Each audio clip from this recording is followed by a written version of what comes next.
Mrs. Martin H. Brewer. Now, we're in the home of Mrs. Martin Brewer. The day is Thursday. The date is the 29th of March, 1962. The time is 20 minutes before 12 o'clock, and the address is 307 Wildermere Road in West Palm Beach. Mrs. Brewer, when did you get here? I got here in the spring of 1895. How old were you then? About four This is and a a half. sneaky way of finding Yes, out what your isn't age that? is now, you see. Who are your father and mother? Mr. and Mrs. Albert Majewski. And where'd you come from? We came from Jacksonville. You don't remember much about it when you were 4 years old, but I have a sneaking suspicion you picked up your recollections pretty early, didn't you? Yes, I did. What'd your family do? My father was a baker by trade. Oh. We had a bakery on Clematis Avenue for about 18 years. But when he came down from Jacksonville, of course, he came down to work for someone else. Mm-hmm. And at that time, Flagler had just built the Ponciano Hotel, that is a very small portion of it, and was getting ready to build the inn, which was later called the Breakers. And he ran this excursion from Jacksonville to bring the workmen, of course, to build the hotel. My father preceded us here because West Palm Beach at that time was just a city of tents.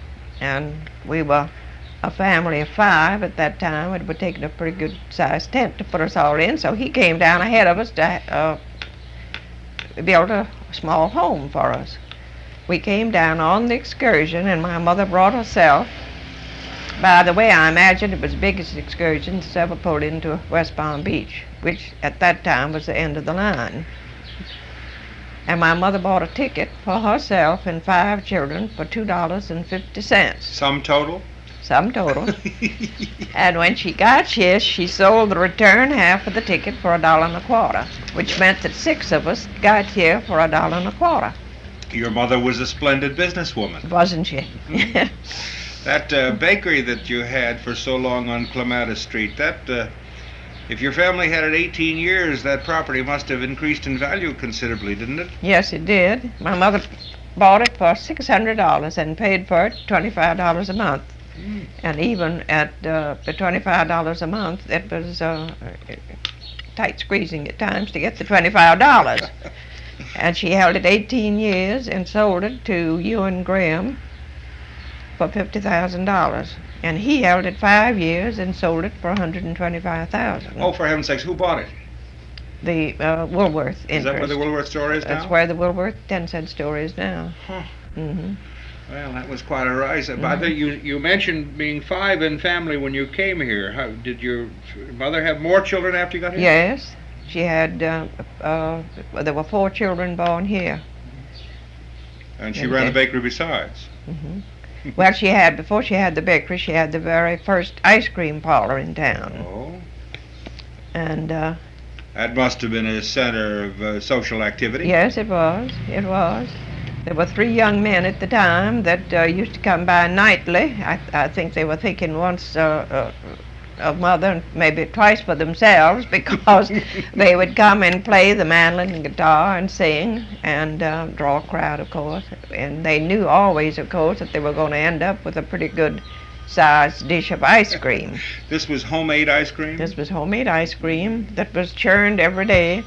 And I can remember so well the old-fashioned freezer, and one of us would churn and one of us would sit on the top of it. And when it was ready, of course, to the dasher to come out, we would always want what was left on the dasher, and Mother at times cleaned the dasher pretty well, you know.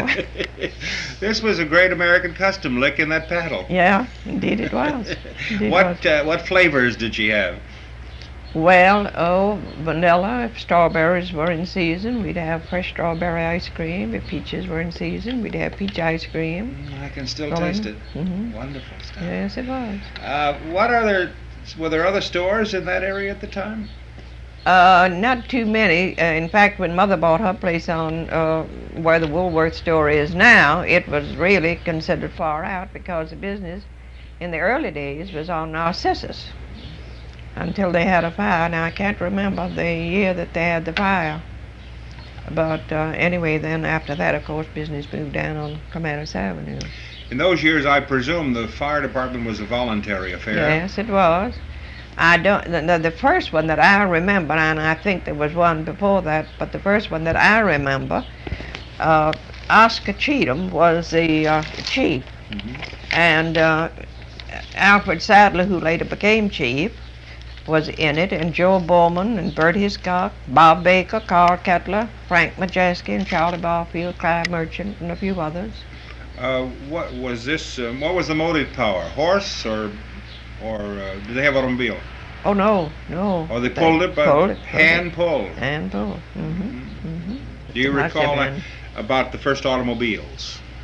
The first automobile that I can think of was an electric one, you know, and I can remember we'd hear it, and if we had a customer in the store, we left the customer and went to the front door. Everybody did, to watch that automobile come down the Baker street. Electric. Yes. And it was owned by a German couple who lived on Auvergne Street that wintered here. And oh, it was very fancy. They had little flowers on the side, you know, little artificial flowers, and a vase, you know, on the side of the... Speaking of wintering here, it seems to me I heard a story about somebody who lived in a tent on Clematis one winter. Oh, yes, yes, I must tell you about that. This Mr. and Mrs. Can't think of the name. So- Well, can't even think of the name at the present. But anyway, Miriam, it was the aunt and uncle of Miriam Stiles that everyone knows, I know. And he was professor at a girls' college in Massachusetts, and had a nervous breakdown, and the doctor ordered him south for his health. So they pitched a tent on Clematis Avenue right across the street from our bakery and lived there the entire winter. Well, of course, when West Palm Beach was first formed, tents were in fashion, weren't That's they? right. And for some reason or other, of course, I don't think it was as cold. I mean, say the weather wasn't as cold because, of course, you know that He didn't get caught by a hurricane. That would have taken care of the the tent. tents, wouldn't it? Yes. Of course, I can't remember the tents at all. Was it the social thing to do to go meet the trains? Yes, indeed. If you didn't see anyone all week long, why, if you'd go to the train Sunday night, you were sure to see everyone. And I used to often think people on the train must have thought this was a pretty big sized town from the size, if they judged the size of the town by the size of the crowd that was at the station. Was the This- mail service you had to go to the post office? Oh yes, I had to go to the post office, and the first post office that I remember was in the Palms block, which fronted the Palms Hotel was on Narcissus and Clematis.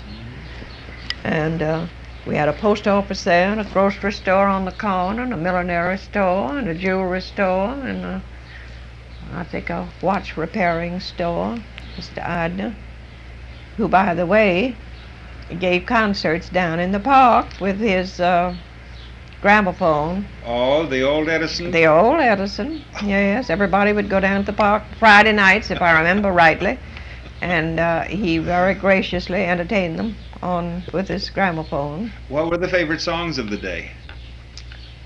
Oh dear, I don't know. After the ball was over, Oh, maybe. Yes, yes. Just break the news to mother. Oh dear, that does go, doesn't it?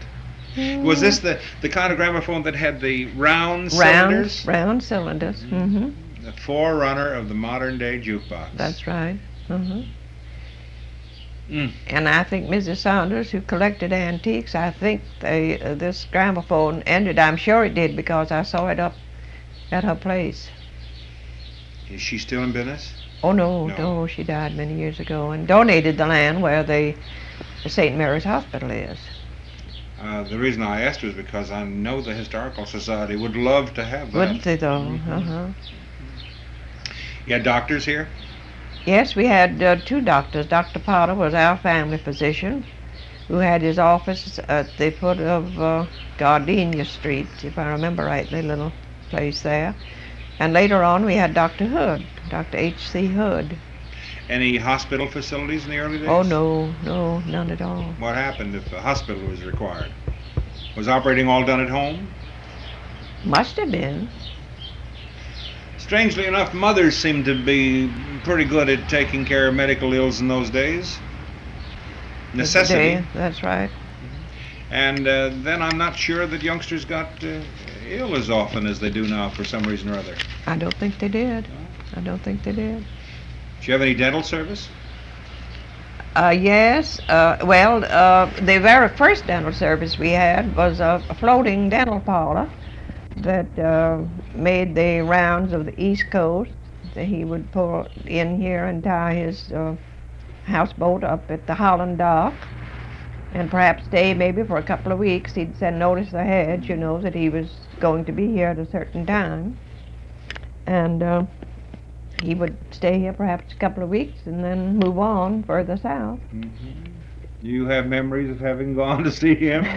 Yes, indeed. I went down one day to have a small cavity taken care of, and he put me in the chair. I was a little bit of a thing. I don't suppose I was more than 7 or 8, and he put me up in this great big dental chair. And I think one thing that frightened me was the movement of the boat, the motion of the boat.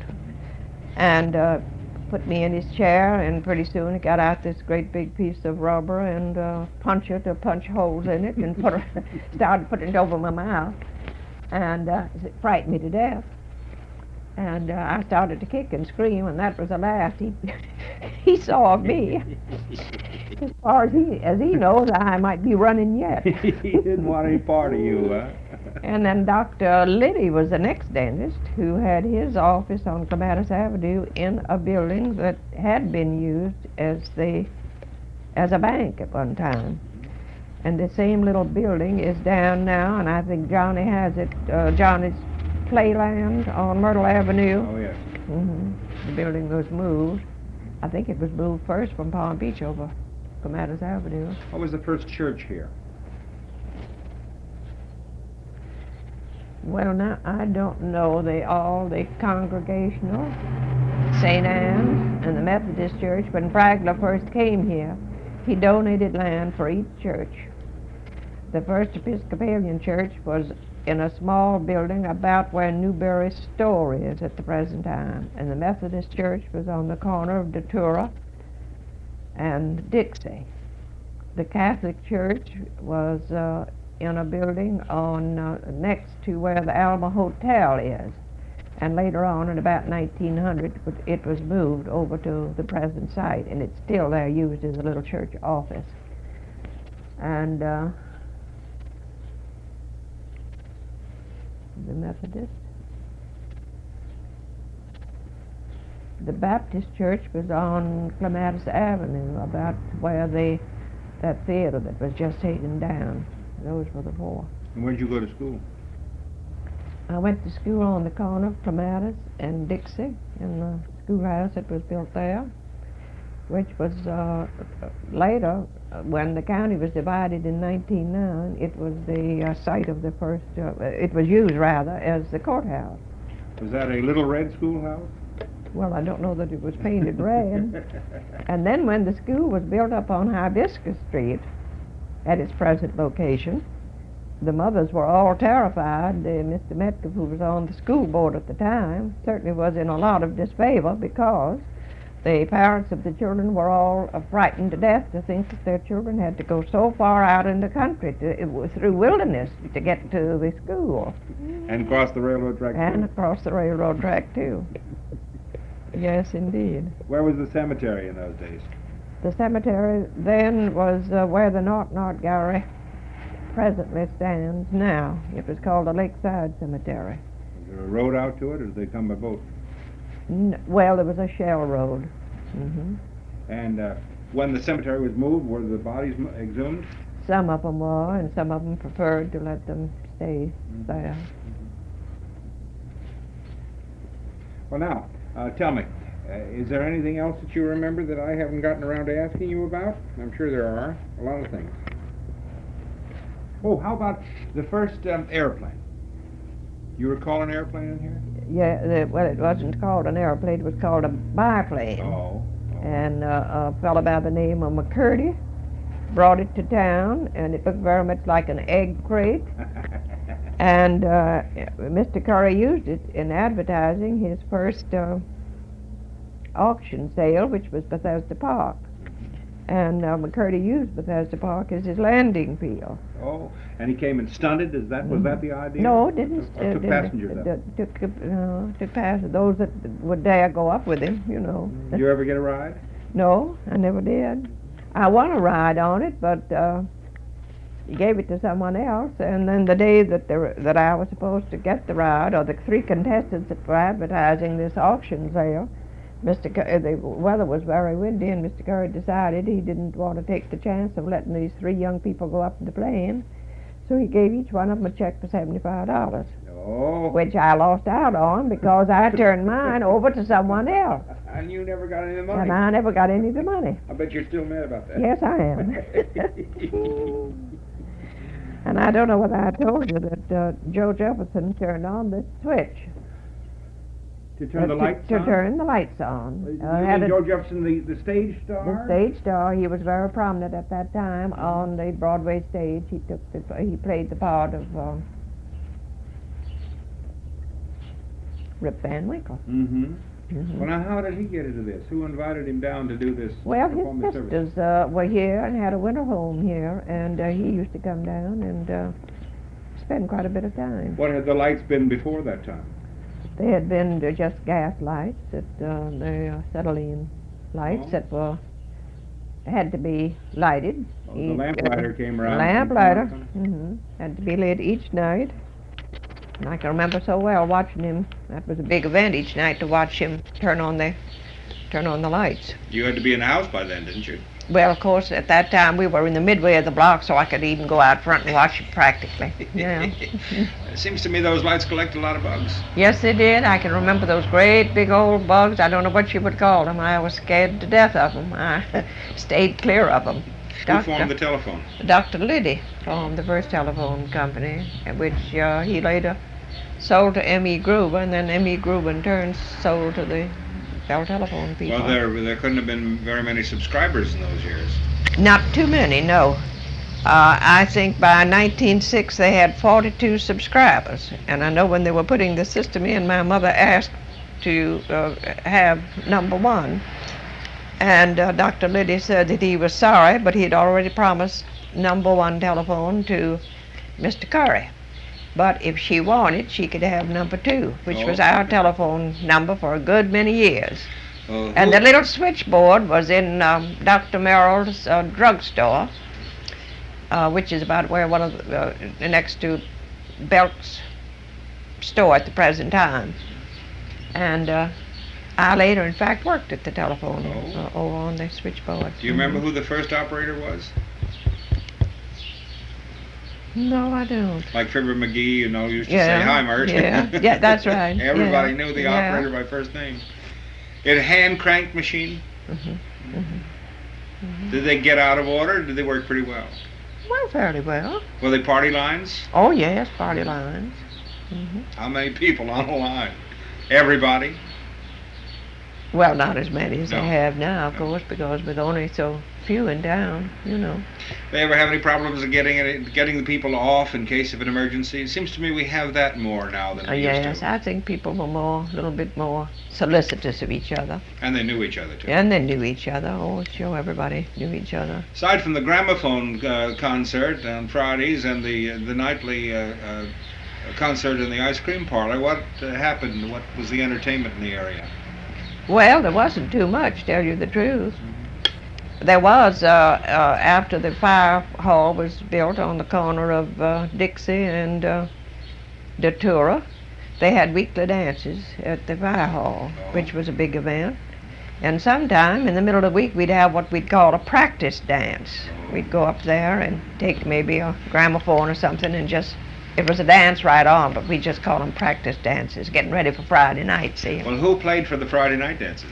Well, there was a little Negro here in town who wasn't any bigger than a cake of soap after a hard day's washing, and his nickname was Rabbit.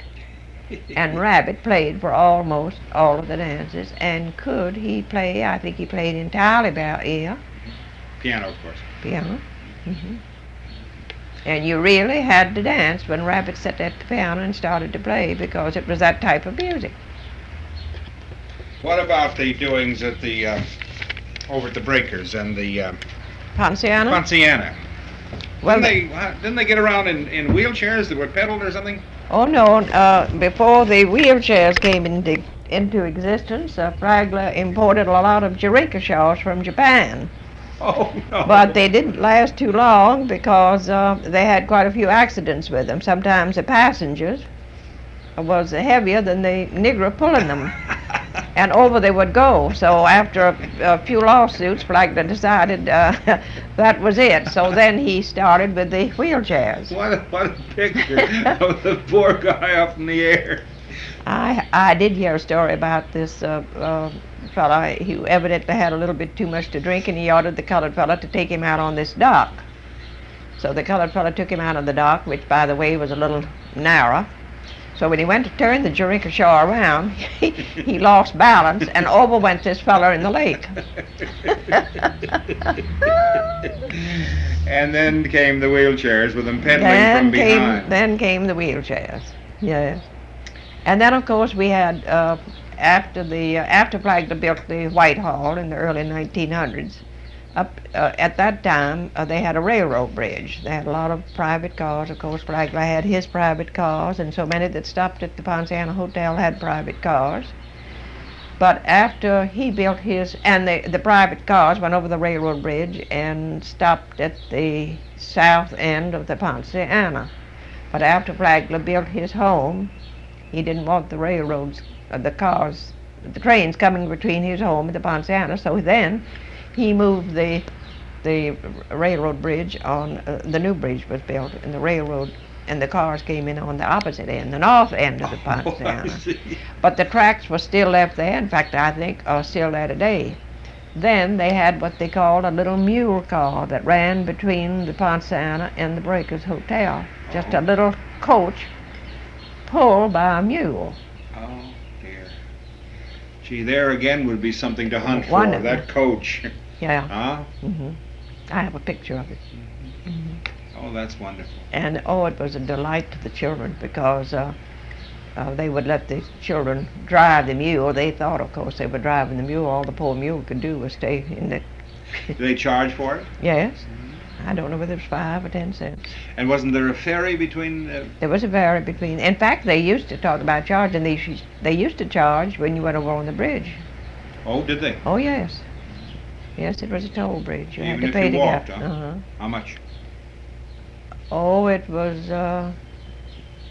5 or 10 cents. I can't remember.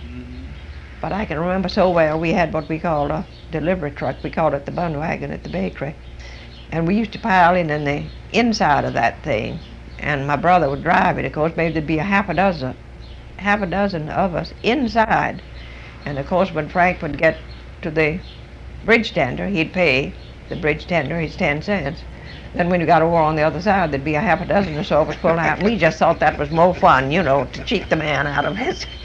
Now, was there a drawbridge in the bridge? Yes, there was. Anybody get stuck in it then?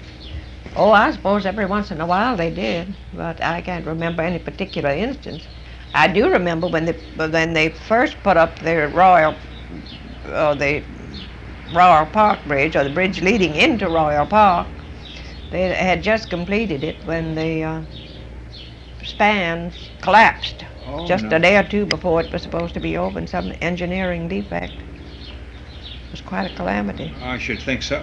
I should think so. Quite a calamity. I was just thinking in terms of that bridge, in those days they probably didn't have a bridge tender all night long because they didn't have that much traffic going up and down, in which case they must have left the draw open, and I was just wondering if you knew anything about any... No, the bridge Wasn't- tender and his wife lived, Oh, did and they? they lived in the little cottage there on the That's all right.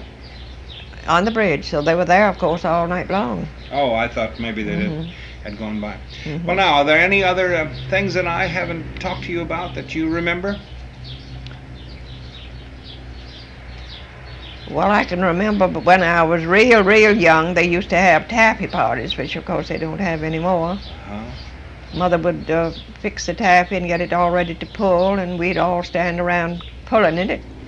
And sometimes at the end of the afternoon, the boys would get a little rambunctious, and we'd have more taffy in our hair than we... And that was hard to get out Yeah. too, wasn't it? Huh? Yes, indeed it was. Sometimes you'd almost have to cut it out. This is probably the way the girls' bobbed hair originated, was to I get rid think of the perhaps taffy. that was so, because we all had... Then we'd have pound parties. We'd have these they'd have these pound parties and everyone would bring a pound of something, a pound of cookies or a pound of candy or a pound of fruit, which they don't have anymore. You don't ever hear of No, anymore. no. That's a real good idea. It is. Excellent idea. And I can remember Mrs. Saunders had her first dressmaking establishment at the corner of Datura and Olive for a very good many years. Back in those days, of course, you couldn't buy ready-made things. But her clientele, of course, was mostly people from the Ponciano and the Breakers. Because if there ever was an artist, she was. I can remember that long, long table that she had covered with green felt. And if you went in there, it didn't make any difference whether you were size 14 or 42. She'd take one look at you and spread the cloth on the table and cut it out, never cut by pattern. You'd pick out the picture of the dress that you wanted. Oh. And I can remember one couple in town that he came home from college, and this couple decided to get married, and she went in about 8 o'clock in the morning and said, Miss Saunders, we're going to get married at 8 o'clock. Do you suppose you could make me a wedding dress?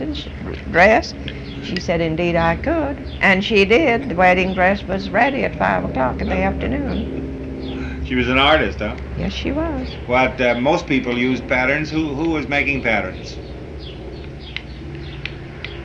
Were they Buttericks? I think it was Butterick at that time. Mm-hmm. Hairdressing, they had no hairdressing facilities. Oh, no, no. In fact, girls didn't curl their hair, did they? No. I was very fortunate. I had curly hair, so it wasn't ever a problem with me. Anything else?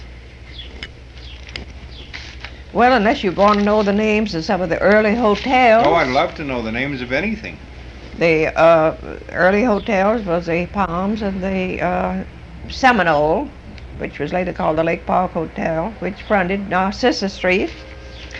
And then Trevette Lockwood's father had a hotel called the Holland House, which is about the site of the Pennsylvania at the present time. And then Mrs. Benjamin Cook had the Keystone Hotel, which was on Datura, between Dixie and the railroad. The Tiffany House was on North Dixie, and the Minaret Cottage was between Avernia and Fern. How were things delivered? Things were delivered on bicycles. The grocery stores had delivery bicycles with a great big basket or a crate on the front of it. Sometimes they'd even have a double crate if the deliveries were heavy. And I can remember so well my brother working at this grocery store, and they put a little bit too much weight on the front of the bicycle, so when he got on the bicycle went end over end, and he with it. With a 50-pound bag of flour, which I think ripped open during the performance. They used to call those half barrels, didn't they, or something? Wasn't 50 pounds a half a barrel of flour? I think so. Mm-hmm. And of course, the bicycles were the mode of travel, and they used to have bicycle racks down in the center of the street, and the different merchants would advertise on these bicycle racks. You see, have their name printed on there. Did they have races too? Oh yes, they had races. And I can remember one Labor Day, they had a big celebration on Munyon's Island, which was an island in the north part of the lake. And we all went up there, and of course they had sack races, and egg races, and you carry a spoon in your mouth with the egg and the spoon, and three-legged races. And what about newspaper? Was there a newspaper here? yes, the very first newspaper here, if I remember rightly, was the Tropical Sun. Who ran that? I think Guy Metcalf. I'm pretty sure it was Guy Metcalf. And then anything after that? Well, Mr. Curry had a paper that he got out, I think was called Curry's Megaphone. Oh. And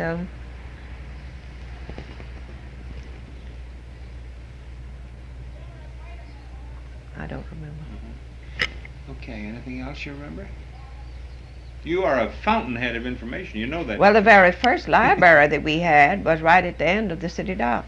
It was in a building right at the end of the city dock. That's close to the present one, isn't it? Mm-hmm. Mm-hmm. Yes, very close to the present one. And Vesta Wilson, who later married Ben Potter, had the first kindergarten in town, and really had it in my mother's building on Clematis Avenue. Oh. Mm-hmm. They gave the kids cookies to keep them quiet, huh? Yeah. Mm-hmm. And the very first post office that I remember was in the Palms block, and then it was later moved to